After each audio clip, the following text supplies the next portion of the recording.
What's happening, guys? Welcome back to Redbeard's Garage, and Lonnie is back for maybe half a video. How long? Been a long time. A couple months at least. As you guys probably know or don't know, he's a real estate mogul. Tycoon. Once he gets to 4 houses sold, he will only wear top hats and what are they called? Spectacles. Spectacle. But anyways, Lonnie's back. I don't know if he'll be here the whole video because he only has he's got Tuesdays off. So, and we're starting at about 12-ish. A little after. So we got the new 500cc Duromax single cylinder engine. This is electric start one. The last one you guys seen was the pull start version. So we're gonna put this on Blueberry, that old son of a gun. She's been a good frame. It is the most hated frame, ugliest frame we've ever had. Can't seem to get rid of it. Thing sticks around like a cold sore. The swing arm's not quite right. When we did the 459 comparison video back in the day, it kept kicking chains. I think when I welded the engine plate, it's off. So we're actually going to cut the engine plate and lower it on the swing arm. But before we can do that, we got to put a bunch of parts on. You can find all the links to all the parts used on this in our video description. They're Amazon links and they do help us out at the end of the day, so please use them and they'll save you money. So we got some spindles. There's like multiple different versions of these. I'm hoping I got the right one. Then we got some new wheel hubs, new bearings. Only thing is, the threads don't meet the bearing, if you can sant that. So what I may do is put a secondary bearing in there, because you can fit 2 bearings, and then put a nut on. So we got new bushings and everything for the A-arms, because you remember how worn out they was? Yeah. We could move them like a half inch. So it's just gonna be a good old school video. Old school. All right, so we'll get all this ready and prepped. We'll meet you outside on the flippity flop. Guys, we're going to take a really quick second to talk about the sponsor of today's video, and that is Metal Supermarkets. Metal Supermarket has over 100 locations, and you can get metal shipped right to your door. One of the most asked questions on our channel is, where do you get metal from? And Metal Supermarkets is the solution. If you live near a decent sized city, there's most likely a Metal Supermarket facility that you can go to and order your steel right there and pick it up the same day. Or you can just go online. The links are in the video description, and you can order everything right to size, shipped right to your doorstep. If you have a DXF file, they'll cut it with a laser or a plasma cutter. Some facilities even have water jets. So you can get over 8,000 types of material on their website. So it's endless of what you can build. Make sure to check out the links in the video description for Metal Supermarkets. Thanks, Metal Supermarkets, for sponsoring today's video. Let's get to putting their steel on our chassis and get this project done. They still got compression and everything. This has been under a tarp in a garage in a hangar up in upstate New York. Wait, we gotta go. Get it. 1, 2, 3.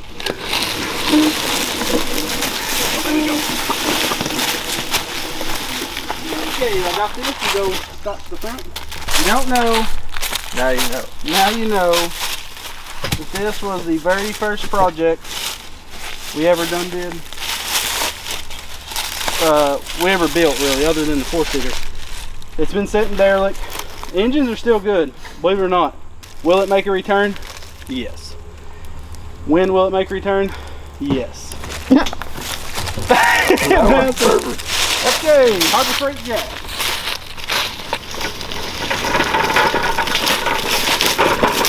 You can go ahead. Way smaller than 15. Watch out for the walnuts. Oh yeah, that would be a nightmare slamming me in the head.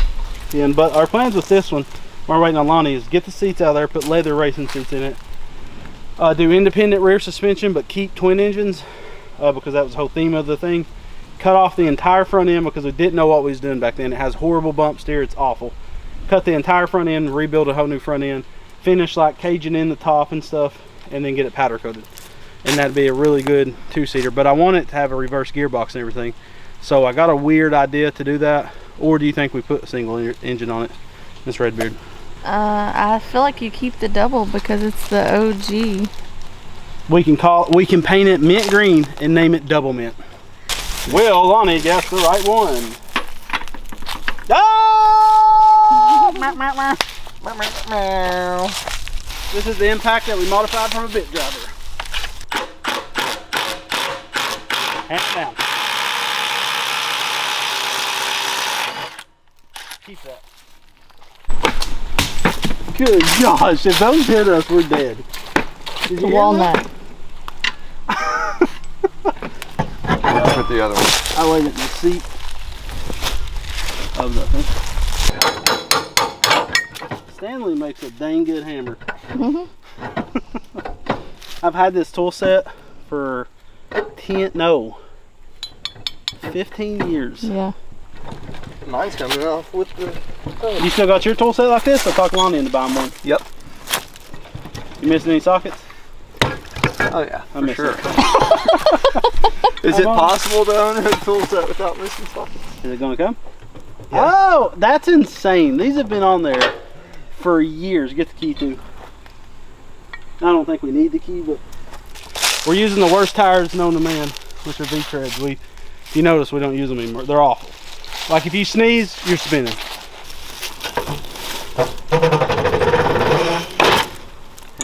That did nothing. Oh, on the tire. Is it? 1, 2. My side didn't move at all.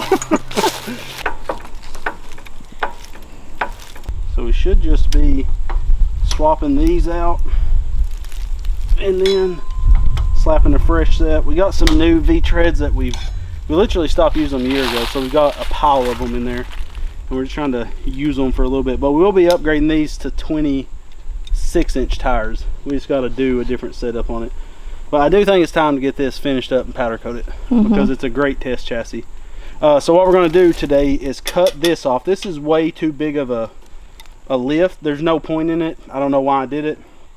So what we can do is cut this completely off, rebuild it out of square tubing, and just split the difference basically. That'll give us a shorter chain run, and then we'll make sure everything's right. We already got portals and everything, or these extensions, so we should be good there. Looks like I was trying to rob more parts off of it. So we did drag this thing on the front end, so hopefully we didn't tweak anything. But we're going to pull off the upper and lower A-arms. We have those bushings. They're the cheapest quality plastic ever. These Chinese go-karts come with. You're going to have to replace them. If you ride them decent, every year you have to replace them. But we have our new spindles. I'm really hoping these are the correct ones. I had to dig around for a freaking eternity to find bolts. Now we're finding rusty washers that fit. And I'm going to do my side, then hand stuff over so Lonnie can do his side systematically.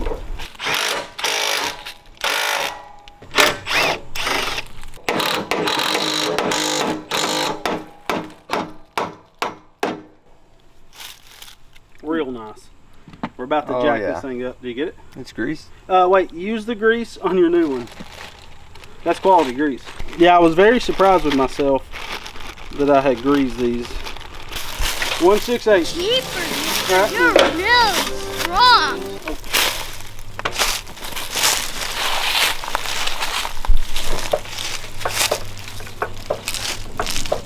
The dirt caked in. Yeah, I'm really hoping. I don't think we heard anything. We've been yard moving today. She solid? Ish. I wonder if these shocks are still good. They've been on there forever. These Chinese shocks are known to die every few years.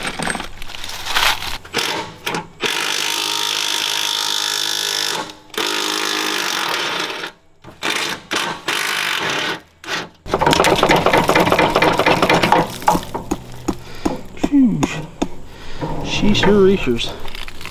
Okay, so we have these metal caps on each side. These protect that bushing. And then we have the plastic bushings down in there. They also got a metal race inside of them. We are working with the most derelict set of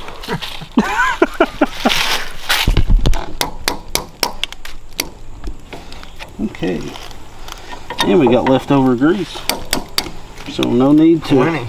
Yeah, we don't even need to re-grease.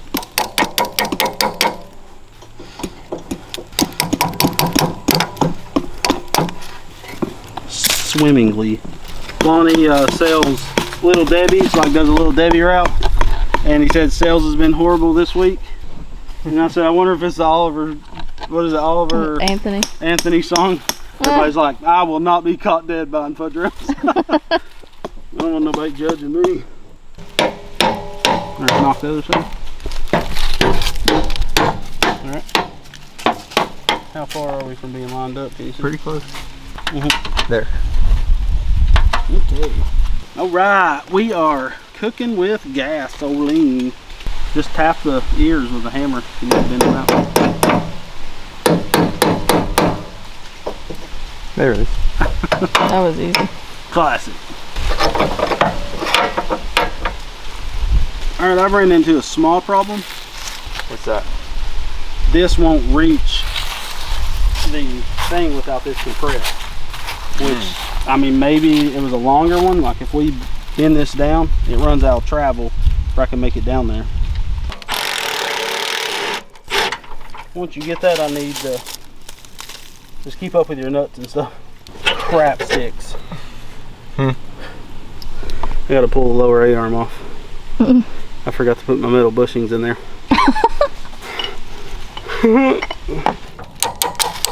So you just put the plastic in? Shut up, Lonnie. What about yourself, please? I'm doing the groundwork.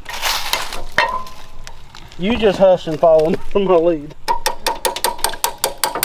It's not going to be easy when it's greasy. This side's got plenty of room. You bent this side too far out. I think this side needs pushed out. You're in. There you go.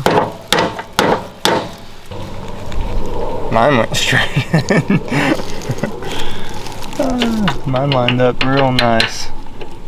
Custard. Custard.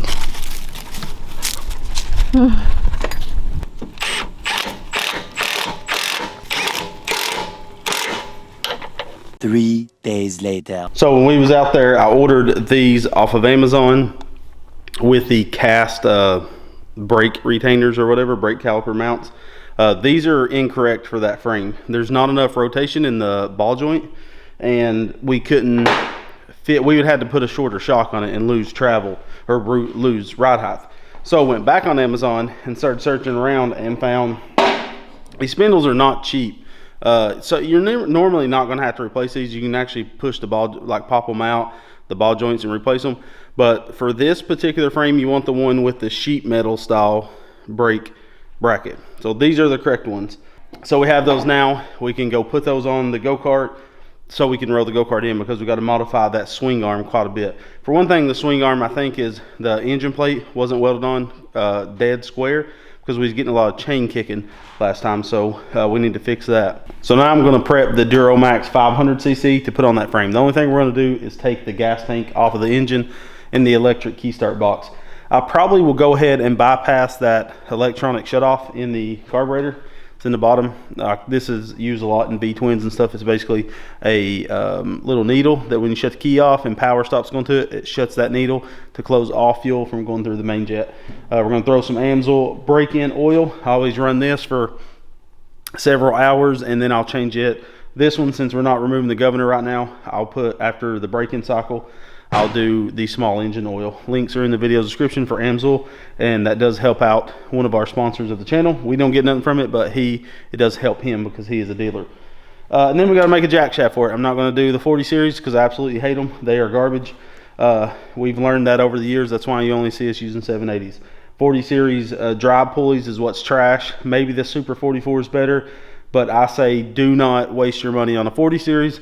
Get a 780 and build a jack shaft like this. And we got jack shafts coming out real soon. So let's get into it.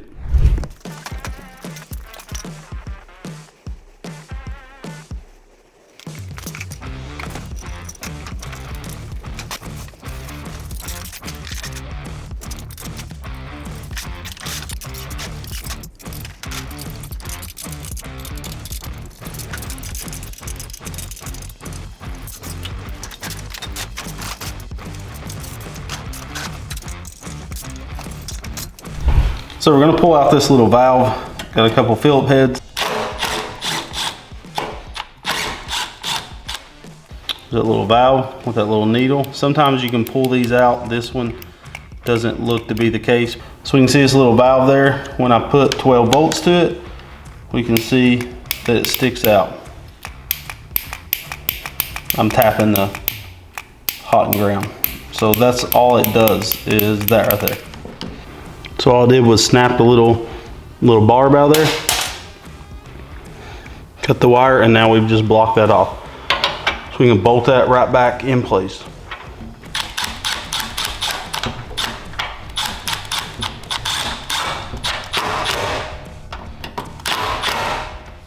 All right, now that we have the engine all prepped out and stuff, I need to figure out what I'm gonna do. If I'm just gonna, I thought about doing just a jack shaft setup where I cut these plates for these bearings and it's just a jack shaft where we can run the CVT pulley inboard like it's supposed to be ran, or put the reverse gearbox on it. So I think I do want to put one of these reverse gearboxes. This is from a company, like I don't support the company or anything, so I don't know anything about them. I'm not telling you guys to go buy these because, again, I know nothing about the company. But we found these reverse gearboxes on blastled.com. Links will be in the video description. And I don't know how many they got, but they're around $300 and they're actually a really good deal. Again, I don't know anything about the website, so buy at your own risk. But we got one on the V-twin, seems to work great. So I'm thinking about slapping one on the Blueberry go-kart because that's been like old faithful. The thing has lasted through everything. And I think it would add even more having a reverse gearbox. So we got our box of CVT belts. I get a bunch of belts. Like if I ever buy the wrong size belt, I just keep it because we end up with a box of belts like this.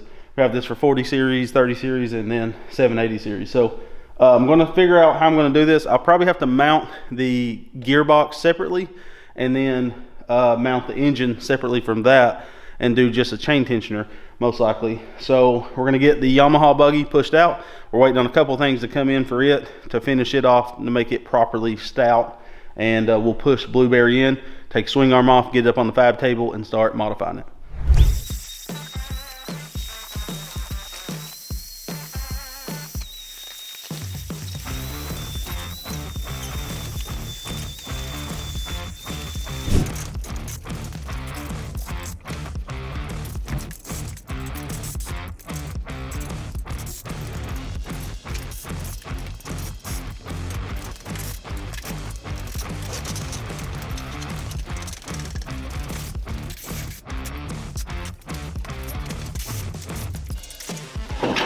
Jeepers, mister, you're really strong.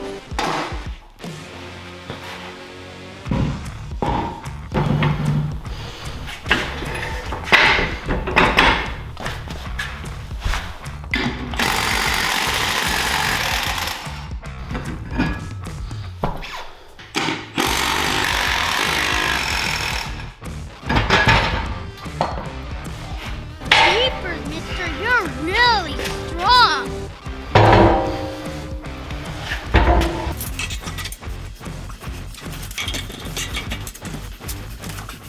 Alrighty, so everything's up on the bench.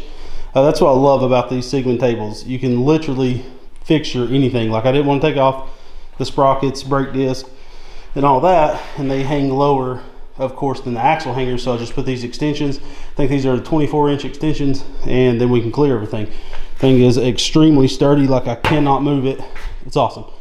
So now, since my table is dead level, and because of the Sigma table, when you bolt these up, they're dead level. There's no shimming them or anything like that. Because of all that, we know that if we throw a level up on this plate and it's unlevel, then we got something messed up when we welded either these bars or the engine plate.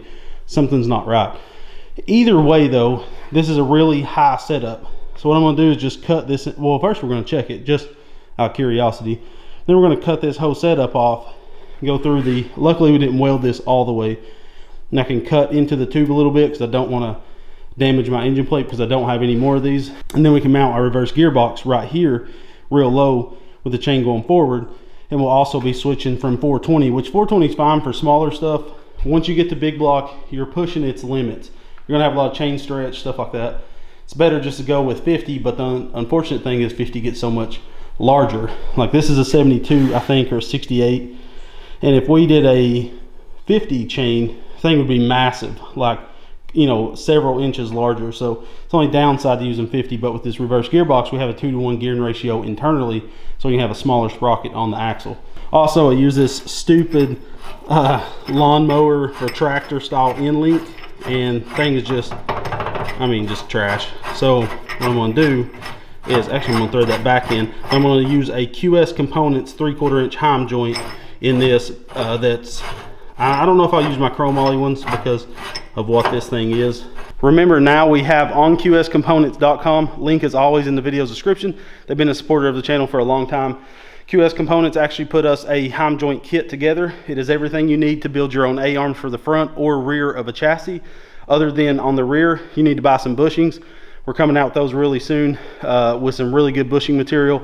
It's the way I like to build them, but you can buy all the heim joints. You can either buy the economy style, which is a little cheaper, or the chromoly. I personally would spend the extra money on the chromoly. If it's something you're gonna be riding for forever, it's worth spending the money at first instead of double paying when the economies wear out eventually. But we do have those kits. Everything you need, even the tabs, you can select 1 inch, 1 1/4, or 1 1/2 inch tubing for your tabs. It's everything you need. Okay, enough talking. Let's level that puppy out and cut her off. Hate grinding, it sucks. Let's check. Actually, square. So actually, I mean, it's a little bit off to that side. Probably, I mean, you gotta think that amplifies as you go down to the axle. So that could have been our issue. Don't really know. I'm also gonna make sure everything else is level, just to make sure we don't have any, weirdness in this chassis. But yeah, so we know that was off a little bit. The bubble is touching the line over there, if you can see it. And we can just cut this off, save our engine plate, get rid of everything else, and keep a lot of issues down on this chassis.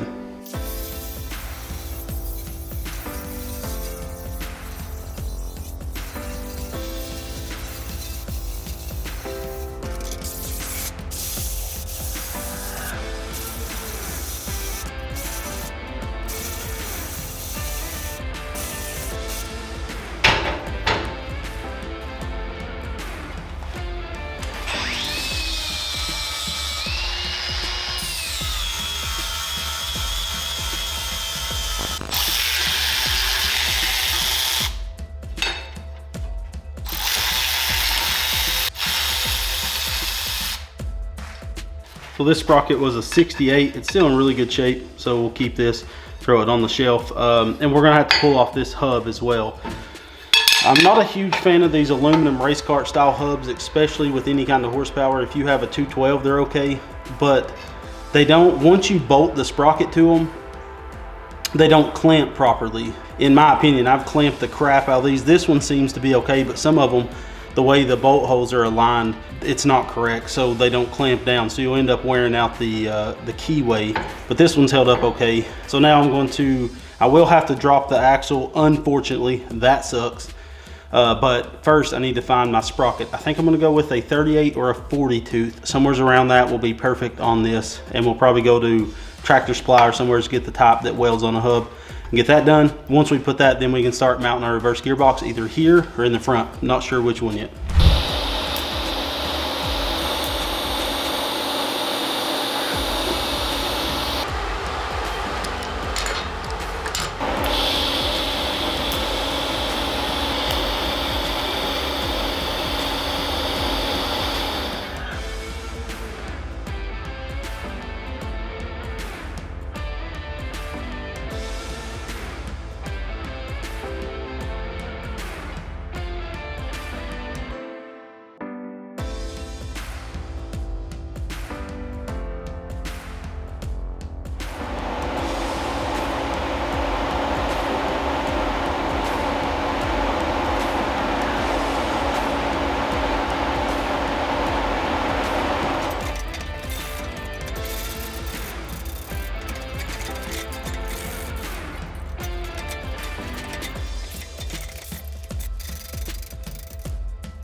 It's probably hard to tell, but that keyway is stretched just like I was complaining about.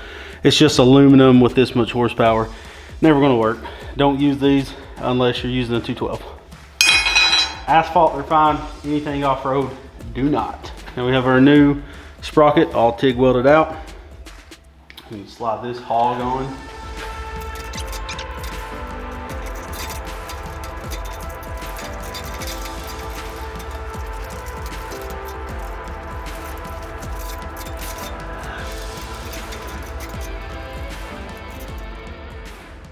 All right, so fast forward, you can see the stash is black with grinder dust.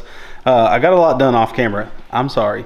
I get like this from time to time where I just start knocking stuff out, and Miss Redbeard hasn't been out here a ton here lately because she's running the kids 50 different events. Unfortunately, I jumped ahead hard. So we got everything cut off. We got the new sprocket put on. So this is where we're at with the swing arm now. So the engine's just sitting on there. The engine plate's just sitting propped up on there. So the engine's gonna have to go up about 3 to 4 inches higher than it is now so we can go closer to the diff and clear the chain. This is what I end up doing with the reverse gearbox. So I put it on the front of the swing arm instead of on the back. A couple different reasons. The cables that come with these aren't really long, so I wanted to make sure we could reach to beside the seat, and I didn't want to extend the cables, so that was one reason to do this. We did a chain tensioner, and we put a heavy piece of 3/8 back here, and it sandwiches. It's got a slot in it, so this chain tensioner can slide back and forth. It's got a big heavy idler sprocket.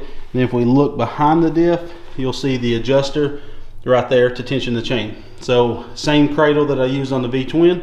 I do have these ready to put on the website for sale, these cradles. If you want to use this blast LED, you can use a cradle. Now this is pretty hard for someone starting in the hobby to mount something like this. Like, you're definitely going to want to buy my mounts or make some similar to it. I'm not going to use this. This is made to lift the diff to tension the chain. I'm actually just going to come up with a bracket that bolts. Once I get the engine plate bolted, a bracket will come up and help support this, so there's no, tweaking in that, because all the power is going into this. The belt will go from the engine to this, so there's a little bit of wiggle room there, but I want to brace this upper, and I'll do it with a removable link to the engine plate. I'm gonna have to do something a little different. We're gonna have to build that little riser for the engine, and then we're gonna have to come from this side for the side support. I'll show you. So I'm going to start cutting some square tubing, 1-inch square tubing with 11 gauge wall thickness, which is 1/8 inch, and start building that. Then we can finally put this thing back on Blueberry.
Alrighty guys, so everything is done on the swing arm. The engine is a little higher than I wanted it, but it's not going to be a problem. It's still the same height the original one was, but we went to a bigger chain, of course, with the 50, and we went with a way shorter run of chain. So it's going to be a way stronger setup. It's got a manual chain tensioner. If you want to tension the chain, you basically loosen 2 lock nuts, and then the bolt that holds the sprocket, just loosen it a little bit to allow it to slide, and you just crank in a nut and tighten it. You don't have to take the swing arm off the buggy or anything. So the panhard bar mount, which is right here, the panhard bar, for those that don't know, keeps this suspension style. We call it semi-independent, but it works like a axle in a truck, a straight axle in a truck. So it has a heim joint there, just one singular, so this can flex side to side and up and down like an axle in a truck.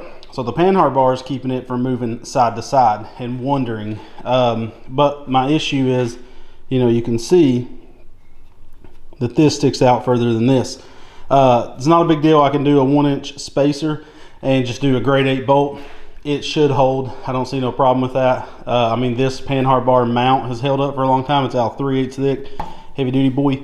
But I may have to do that. And I do also worry about the muffler and factory air box hitting the frame. If we look over there, you can see how the frame kind of encases the engine.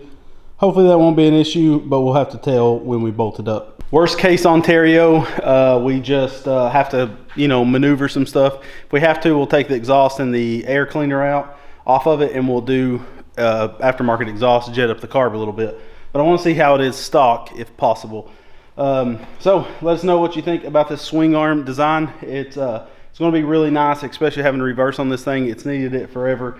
This is actually, I hate the go-kart. It's ugly, but it rides really good. It handles really good. And it's just a really good basic go-kart with decent power, hopefully from this 500cc Duromax. Massive shout out to Metal Supermarket for sponsoring today's video. If you need metal, you can't find it near you, make sure to check them out. They probably got a location near you, and also you can get it delivered right to your door, and they'll cut it to size. They even have lasers, plasma cutters, all types of stuff. So check out the locations in the video's description.